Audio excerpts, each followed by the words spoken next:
আর পরবর্তী মুখ্যমন্ত্রী হিসেবে কাকে দেখতে চান? মমতা ব্যানার্জি নাকি অভিষেক বন্দ্যোপাধ্যায় বিকাশ রঞ্জন ভট্টাচার্য স্যারকে দেখতে চান? আমি চাই, আমার ব্যক্তিগত মতামত, যে পার্টির মতামত নয়, এটা সম্পূর্ণ আমার মতামত। প্রাক্তন মেয়র, রাজ্যসভার সদস্য, হাইকোর্ট সুপ্রিম কোর্ট দাপিয়ে বেড়াচ্ছেন, বিকাশ রঞ্জন ভট্টাচার্য স্যারকে আমি পরবর্তী মুখ্যমন্ত্রী হিসাবে দেখতে চাই।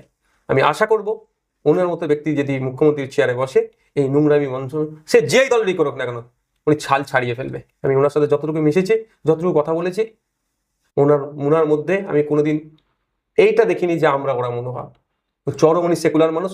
আপনাদের জ্ঞাতার্থে বলে রাখি, আমার দর্শক বন্ধুদের জ্ঞাতার্থেও বলে রাখি, উনি কিন্তু জীবনে গরুর মাংস খায়নি। একদিনই উনি খেয়েছিলেন ধর্মতলায় দাঁড়িয়ে, তাও এই জন্যই যে গরুর মাংস কেউ খাচ্ছে বলে, গরুর গোশ খাচ্ছে বলে তাকে পিটিয়ে মারতে হবে, এই জন্য কিন্তু উনি দাঁড়িয়ে যারা পিটিয়ে মারছে সেই ধর্মান্ধদের বিরুদ্ধে।